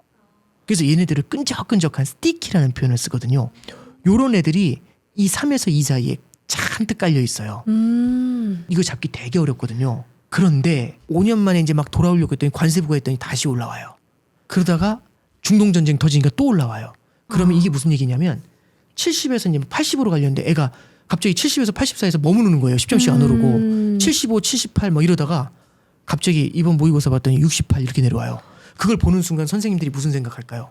아 쉽지 않겠다 이 생각하겠죠. 지금 그래서 연준도 바라보는 게 다시 물가지수가 2.5까지 내려왔던 게 3.5로 뛰었거든요. 연준이 무슨 생각할까요? 아 이거 다시 마음 다 잡아야 돼. 이 생각하지 않을까요? 이 숫자를 바라보면서 연준뿐만 아니라 트럼프 행정부에서도 이 물가에 대한 경계감은 커질 수 있겠죠. 그래서 캐비너시가 들어오더라도요. 마구잡이로 금리를 잡아내리거나 이거는 조금 쉽지 않을 것 같아요. 어쨌든 견제는 분명히 하려고 하겠지만 연준 의장의 교체라는 갈림길이 결국에는 AI 혁명이라는 거하고 맞물려 가지고 굉장히 복잡한 상황을 만들어내지 않을까. 그 상황을 묘사한 게 연준 의장의 교체라는 갈림길. 예, 그렇게 써놨습니다. 결국에 미국은 지금 가장 원하는 게 이 경상수지 적자를 해소하는 그렇죠. 거라고 생각하면 되겠죠. 네, 이제 무역 적자를 줄이고 싶은 건데 무역 적자를 줄이려면 첫 번째는 미국이 수출을 해야 되고요. 다른 나라에. 그러려면 전제 조건이 미국의 제품이 가성비가 나와야 돼요. 근데 미국이 인건비가 비싸잖아요. 그쵸. 가성비가 나오려면 생산성이 높아야 돼요. AI 혁명이 필요하지 않을까요? 그리고 두 번째는 그럼 가성비가 나오더라도 문제는 다른 나라가 미국 물건을 살 수 있는 능력이 돼야 돼요. 마찬가지로 어포더빌리티죠. 다른 나라의 성장도 강해야 되겠죠. 그럼 트럼프 행정부의 입장에서는 뭘 얘기해야 되냐면 미국 자체에서 기술혁명이 일어나는 걸 좋아할 거고요. 다른 나라가 경제가 뜨거워지길 바라겠죠. 빨리 경기 부양해. 이걸 바라겠죠. 참고로 80년대 일본은 버블 경제를 만들어서 미국의 제품들을 많이 사주면서 미국의 무역 적자를 줄여줬거든요. 그럼 다른 국가들이 마찬가지로 이 미국의 물건을 사는 걸 바라게 되지 않을까요? 예, 그게 이제 지금 미국이 처해 있는 상황이고 트럼프 행정부가 바라는 키워드 중에 하나가 됩니다. 그러면 이 무역 적자를 해소하기 위해서는 네, 달러의 가치도 정말 중요하잖아요. 그렇죠. 그럼 계속 트럼프는 약달러를 지향하겠네요. 작년에 되게 유행했던 단어가 트럼프 행정부는 약달러를 원한다 이런 말을 원했거든요. 근데 갑자기 트럼프가 나서서 무슨 얘기를 하냐면 조금 이상한 말을 하더라고요. 위커 달러다 우리는. 위커 달러 그러니까 뭐냐면 비교급을 썼어요. 그러니까 보다 약한 통화래요. 저도 그 기사를 보고 무슨 소리야 이랬거든요. 근데 이게 보세요. 달러가 강하면 수출이 안 될 거 아닙니까? 미국 그쵸. 물건이 비싸니까요. 네, 가격 경쟁력에서 그렇죠. 밀리니까요. 달러가 약하면 미국의 가격 경쟁력이 높으니까 수출이 돼요. 근데 교과서에 또 어떻게 나오냐면 미국 경제가 좋으면 달러가 강해요. 왜냐하면 미국 경제 좋으면 다 미국에 투자하고 싶을 테니까 네. 달러를 사서 들어올 거 아닙니까? 미국 경제가 약하면 달러가 약해요. 그러면은 일단 강한 경제를 원할 테니까 그러면은 강달러인데 수출을 잘해야 되니까 약달러를 그렇죠. 해야 모순이잖아요. 되고. 네. 근데 이렇게 되더라고요. 미국의 경제가 탄탄하면 강달러잖아요. 네. 근데 다른 나라가 더 단단해요. 그러면 아. 달러가 그 나라 통화보다는 약하지 않을까요? 상대적으로 그렇죠. 약세가 위커 되는 거. 달러죠. 그러면 미국 경제는 좋은데 수출도 잘 돼요. 그런 시나리오를 원하는 거. 예, 그렇죠. 그래서 중국이라든지 이런 국가들한테 개방을 해라. 그리고 너희들이 물건을 사는 세상을 만들어라. 이런 얘기들을 하고 있는 거죠. 그게 이제 트럼프 행정부에서 바라는 위커 달러의 키포인트가 되는 겁니다. 그래서 안정적인 성장과 함께 다른 나라 국가들이 내 나라 물건을 살 수 있는 여건을 만들어 놓는 것들. 예, 이런 구조를 원하죠. 그래서 항상 마켓이잖아요. 금융시장도 마켓이고 교역시장도 트레이드 결국은 마켓이잖아요. 둘이 있습니다. 사는 사람하고 파는 사람. 물건을 만들 때 항상 물어봐야 돼요. 누가 사줄까? 그 질문에 계속 답하는 게 어떻게 보면 세계 경제의 가장 큰 흐름이 아닌가 싶습니다. 지난 40년 동안 미국은 계속 미국 이외의 국가들의 물건들을 사줬고 네. 미국 이외의 국가들은 계속 팔았는데 트럼프 대통령은 이런 만성적인 구조를 바꿔버리려고 계속 시도를 하고 있는 거네요. 네, 그렇죠. 이제 그게 트럼프 행정부가 그걸 바꾸려고 하는 시도고 그걸 바꾸게 하려면 그냥은 안 딸려올 거잖아요. 그럼 이 국가들한테 무언가 압박을 줘야 되지 않을까요? 그 압박 중에 대표적인 게 관세가 되겠죠. 그래서 작년에 관세를 185개국에 부과를 하고 특히 주요하게 무역 흑자가 강한 큰 국가들한테 더 강력한 관세로 압박을 하고 그러면서 그 국가들의 관세율을 낮춰주는 조건으로 미국에 투자를 하라고. 그래서 우리나라도 3,500억 달러만큼 미국에 투자해야 되고요. 강요된 대미 그렇죠. 투자를. 예, 그렇게 되는 거죠. 그게 이제 트럼프 행정부가 만들어가는 그림 중에 하나가 됩니다. 그럼 앞으로 미국 경제를 바라볼 때 이때까지처럼 당연하게 우리의 물건들을 사줄 거라는 기대를 하기는 쉽지 않겠네요. 예, 저도 그렇게 생각합니다. 그러니까 이게 굉장히 많은 마찰을 만들어내겠죠. 저는 이제 그런 생각이 들어요. 이게 첫 번째 갈림길하고도 사실은 만나고 맨 마지막에는 제가 미국 유일의 성장이라는 갈림길을 하나 넣어놨거든요. 그러니까 지금 우리가 다 미국을 많이 바라보잖아요. 이 두 가지가 사실은 만나요. 첫 번째는 미국은 무역 적자를 줄이고 싶겠죠. 네. 그러려면 에너지 수출을 늘리고 싶을 거예요. 근데 전 세계는 에너지에 목을 매지 않을까요? 근데 잠깐 보세요. 만약에 미국이 에너지 패권을 장악하면서 전 세계 에너지 목줄을 죄버리면 내가 다른 나라에 에너지 많이 팔아서 좋아 이것도 있지만 이런 것도 되지 않을까요? 말 안 들으면 에너지 안 준다. 3월 달 말에요. 어떤 일이 있었냐면 유럽 국가들이 혹시 그린란드 달라고 했던 거 기억나세요? 올해 초에? 덴마크에게 예, 그렇죠. 강제로 병합하겠다 네. 이런 말까지 했잖아요. 예, 그래서 유럽 연합에 가가지고 트럼프가 막 이제 그런 얘기하면서 되게 압박감을 주니까 유럽 연합이 원래 미국에 6천억 달러만큼 대미 투자를 해야 돼요. 근데 그걸 이제 국가들의 연합이니까 비준을 해야 되는데 그 비준이 늦어지는 거예요. 그랬더니 트럼프가 이제 하는 얘기가 그거 자꾸 시간 끌고 비준 늦게 하면 너희들은 LNG 수출하고 있거든요. 유럽의 에너지를. 그거 수출 안 해준다. 이렇게 얘기를 해요. 결국에는 미국은 전 세계에 방위를 제공하죠. 미국은 전 세계에 에너지를 제공할 수 있고 미국은 전 세계에 달러를 제공할 수 있죠. 이런 상황에서 만약에 그 패권들이 강한데 여기 이제 에너지 패권까지 들어오게 되면 그럼 하나의 또 큰 무기가 생기지 않을까요? 점차 무기화되고 있는 게 많아지는 느낌이에요. 중국도 뭐 히토류를 통제한다. 그렇죠. 그거를 자기네들이 생산할 수 있으니까 네. 쥐고 흔들려는 거잖아요. 네, 그렇죠. 그러면 세계화에 역행하는 흐름이 생겨나겠죠. 이게 공급망의 분절인 거지 않습니까? 그럼 세계화에 역행하는 흐름이 나타난다는 얘기는 그냥 직관적으로 말씀드리면 앞서 말씀드렸던 것처럼 우리가 딱 느끼기에는 과거와 같은 세계화 시대의 낮은 물가를 바라보기가 쉽지가 않다는 귀결로 또 돌아가게 돼요. 그래서 우리가 이제 미국 경제를 바라볼 때나 세계화라는 그 관점에서 바라볼 때나 이 수많은 갈림길들이 이번에 중동 전쟁과 그다음에 트럼프 행정부가 쓰고 있는 수많은 정책들, 그다음에 연준 의장의 교체, 그다음에 양극화 사회 이런 것들까지 같이 교차가 되면서 다양한 갈림길들을 만들어내는데 그 갈림길들이 우리들 입장에서는 우리의 생활도 연결이 되지만 우리의 투자하고도 많이 맞물려 있는 것 같아요. 그래서 책에서는 이 갈림길들을 어떻게 바라봐야 되느냐 그 얘기를 좀 한번 담아보려고 노력을 좀 했습니다. 이 미국 행정부가 또 가장 해결하고 싶어하는 문제 중에 하나가 계속 눈덩이처럼 불어나는 빚이잖아요. 그렇죠. 이 미국 국채는 앞으로 어떻게 변화하게 될까요? 저는 미국 국채의 변화를 갖다가 일단 볼 때 결국에는 너무나 거대한 부채라는 말을 하잖아요. 그러면 이 빚을 해결하는 방법은 앞서 말씀드렸던 것처럼 성장밖에 없어요. 근데 그 성장을 가져갈 때 제일 많이 쓰는 방법이 미래의 소득을 가져오는 방법이 있습니다. 그게 빚을 내서 빚으로 갚는 거죠. 땡겨 쓰는 거죠. 그렇죠. 땡겨 쓰는 거죠. 근데 지금 빚이 많다는 얘기는 땡겨 쓰기가 힘들어졌다는 얘기잖아요. 그럼 다른 나라의 걸 가져올 수가 있습니다.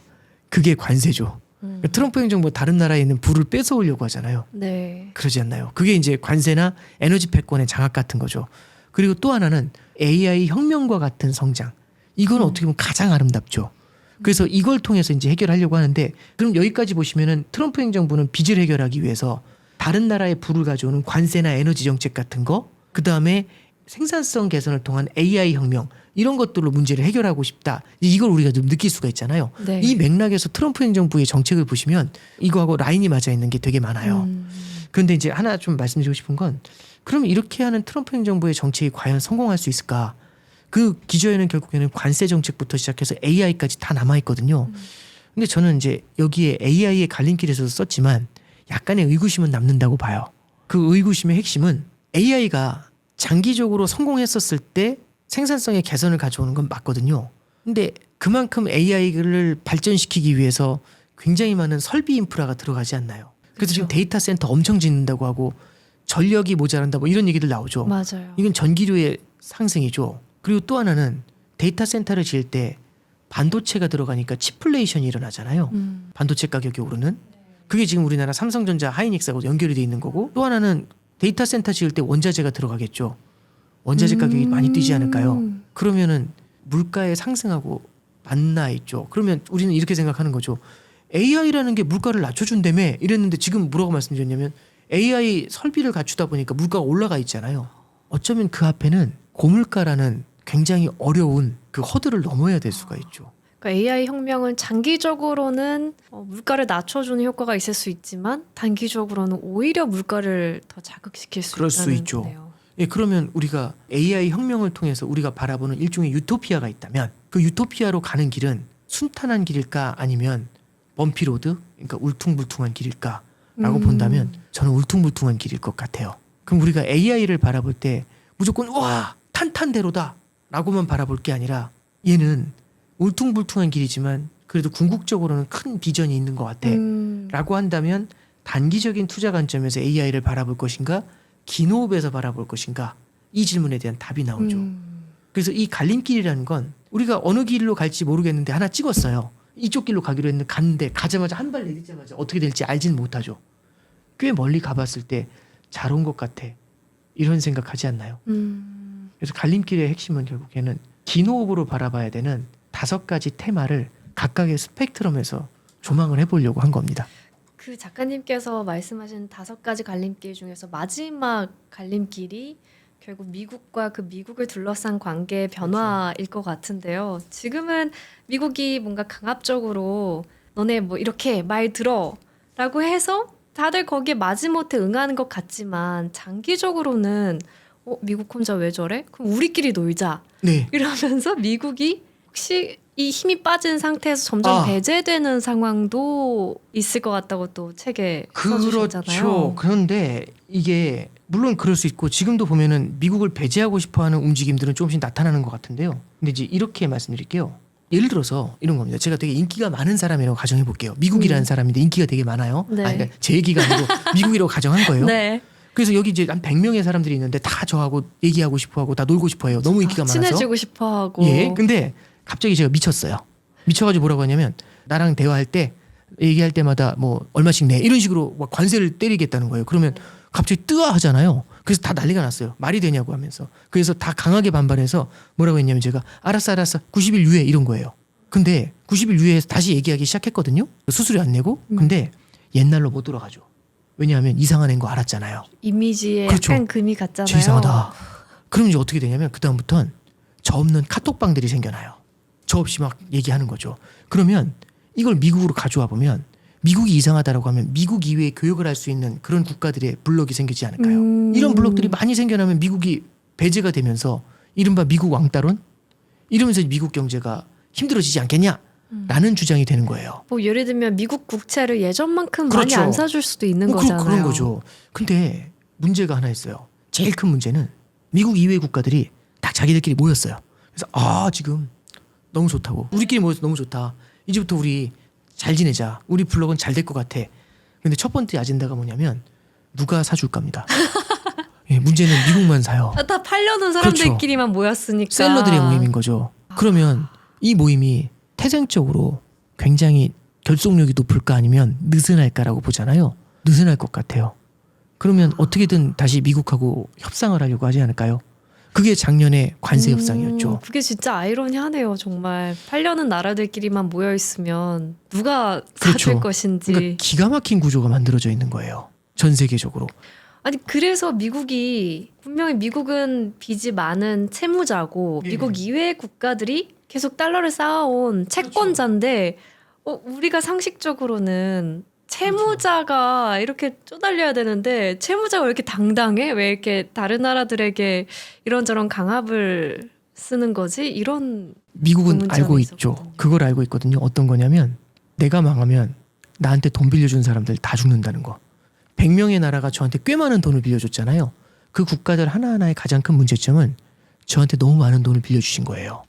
그럼 제가 쓰러지면 더 불안하지 않을까요? 그래서 그렇죠. 나중에 보면 국제 공조라는 게 일어나요. 그게 뭐냐면 미국 국채를 못 팔아요. 다 똘똘 뭉쳐서. 왜냐면 미국이 무너지게 되면 너무 힘들어지니까.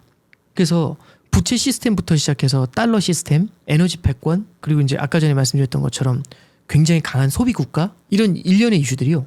미국이라는 나라의 힘을 장기적으로 유지할 수 있는 굉장히 이례적이고 독특한 그런 구조를 만들어내는 것 같아요. 예, 그래서 참 저도 공부를 하면 할수록 미국이라는 나라가 갖고 있는 이 기울어진 운동장의 크기는 대체 얼마나 이게 기울어져 있을까 이런 생각들을 되게 많이 하거든요. 미국이 이제 굉장히 성장을 주도하는 이것조차도 하나의 큰 갈림길이 될 거라고 보고 있는데 이 갈림길에서 우리는 과연 어떤 판단을 해야 될까? 이 내용이 나와 있는데 단순히 미국이 나쁜 짓 하니까 벌 받을 거야. 이런 관점에서 접근하는 것보다는 미국이 깔아놓은 인프라가 무엇인지 그 펀더멘탈이 무엇인지를 좀 보면서 냉정하게 판단할 필요가 있을 것 같아요. 그러니까 결국에는 우리 모두가 미국과 운명 공동체가 돼버렸다 이런 생각도 드네요. 예, 모르겠습니다. 뭐 아주 긴 미래에는 그게 바뀔 수 있겠죠. 근데 당분간은요. 어쩌면 앞으로 꽤 긴 기간 동안은 미국 중심의 헤게모니가 바뀐다라는 게 특히 금융시장에서는요. 쉽지는 않을 것 같습니다. 네. 저는 작가님의 이번 또 신간을 읽으면서 역시 뭐 경제를 바라볼 때나 투자를 바라볼 때 장기적인 안목에서 바라보는 게 너무 중요하다는 네네. 생각을 했거든요. 네네, 그렇습니다. 거기에 대해서 또 작가님의 가치관, 철학을 듣고 싶습니다. 제가 유치하지만 어렸을 때 얘기 하나 해드리면 제가 아마 초등학교 3학년 때였을 거예요. 그때 계곡에 놀러 갔는데 저희 어른들이 저한테 족대라고 해서 이렇게 그물 같은 게 있어요. 들고 다니는. 그러니까 그걸 줬는데 3학년짜리 남자애잖아요. 그 물에 송사리 되게 많더라고요. 그래서 얼마나 신났겠어요. 그 족대를 들고 막 뛰어다녔는데 아이러니한 건 물속에서는 물고기가 저보다 빠르더라고요. 초등학교 3학년보다. 그래서 거의 못 잡았어요. 미꾸라지 하나 잡은 기억이 나는데 3, 40년이 지나도 아직까지도 그 장면이 기억이 날 정도니까 얼마나 저한테 감동이었는지 몰라요. 그런데 저는 3시간 동안 쉬지 않고 다니면서 물고기를 잡으려고 했던 것 같아요. 계속 쫓아다니는 그렇죠. 거죠, 물고기를. 그래서 미꾸라지 하나 잡았거든요. 근데 저희 삼촌은 물고기를 잘 잡으셨어요.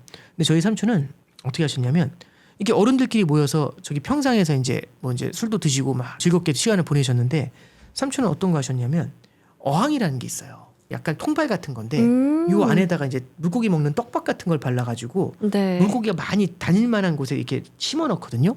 2군데 심어 놓으시고 이제 자리에 가셔가지고 3시간 동안 이제 같이 이제 노신 거죠. 3시간이 흘렀습니다. 딱 갔는데 제 미꾸라지 하나 잡았잖아요. 네. 근데 삼촌이 3시간 후에 하시면서 딱 드는데 어항을 너무 많은 거예요. 물고기가. 가득했나요? 여긴 더 많아요. 그 어린 나이에도 현타를 느낀 게 저는 3시간 동안 쉬지 않고 일했잖아요. 제 눈에는 어른이시지만 쉬셨잖아요. 근데 어떻게 이럴 수 있죠? 저는 그런 생각이 들어요. 그럼 우리가 만약 투자를 한다면 이 투자 시장에서 수많은 사람들이 투자를 하고 있잖아요. 여기서 수익을 잡기 위해서 물고기라는 수익을 잡기 위해서 족대를 들고 뛰면 어떻게 될까? 과연 따라잡을 수 있을까? 저는 쉽지 않다고 봐요. 근데 대신에 어항을 넣으면 어떨까? 넣을 수 있거든요. 어항은 근데 대신에 넣었을 때 뭘 해야 되냐면 기다려야 되거든요. 진득하게. 예, 그렇죠. 네. 어렸을 때 저도 어항을 넣어봤는데 그 어항을 놓고 나면 궁금해요. 몇 마리가 들어가나. 그래서 1분에 한 번씩 가서 봤어요. 한 마리도 안 들어오더라고요. 네. 너무 화가 났어요. 왜 나한테는 물고기가 안 들어오지? 지금은 이해가 돼요. 저 때문에 안 들어온 거죠. 그래서 저는 좀 말씀드리고 싶은 게 우리가 투자 포트폴리오를 짜잖아요. 그럼 우리가 족대를 들고 뛰어다닐 건지 아니면 어항을 놔둘 건지를 고민하는 게 되게 필요한 것 같아요. 만약에 어항을 놔두는 게 맞다면 그 다음 질문은 우리는 어항을 어디에 놔야 될까가 돼요. 그러면 그 질문들이 여러 가지가 있을 텐데 거기 하나하나에 답을 드려보면 수많은 갈림길이 있을 거 아닙니까? 여기다 놓을까? 여기다 놓을까? 네. 그럼 5가지 정도의 갈림길이 존재하지 않을까요? 그 내용들을 여기다 좀 담으려고 했었던 거고요. 앵커님하고 대화 나누면서 굉장히 많은 얘기들을 했잖아요. 네. 결국에는 어디다 어항을 놔두면 긴 호흡에서 어디에 놔두고 쳐다보면 좋을지 그런 관점을 가져가지 않을까요? 예를 들어서 AI라는 곳에 어항을 놨는데 AI는 단기적으로 우리한테 브라이트한 미래를 보여주지 않고 어떤 땐 단기적으로 우리를 고생시킬 수 있잖아요. 네. 거기에는 물고기가 안 들어오는 거예요. 그럼 거기 어항을 치워야 될까요? 아니면 놔둬야 될까요? 그게 맞아요. 중요한 안목이죠. 그러지 않을까요? 그래서 저는 긴 호흡에서 장기적으로 좋을 곳 같은 곳들에 어항을 놔두는 것, 이게 우리 일반적으로 직장 생활 하시면서 투자를 하실 수 있는 가장 현실적인 방법이 아니겠나, 그런 조언의 말씀을 드려봅니다. 와, 그 마지막에 해주신 족대와 어항의 비유는 투자뿐만 아니라 우리 인생에도 적용이 되는 너무나 좋은 비유였던 것 같습니다. 아유, 감사합니다. 네, 저도 다 까먹어도 그 비유 하나는 꼭 기억하고 갈게요. 아유, 감사합니다. 오늘 또 이렇게 긴 시간 거시경제 흐름을 짚어주셔서 감사합니다. 아, 이끌어주셔서 감사드립니다. 네, 고생하셨습니다. 네, 고맙습니다. 네. 단어 속에 잠긴 세계 끝없는 여행이 시작돼 나는 책을 읽는 인간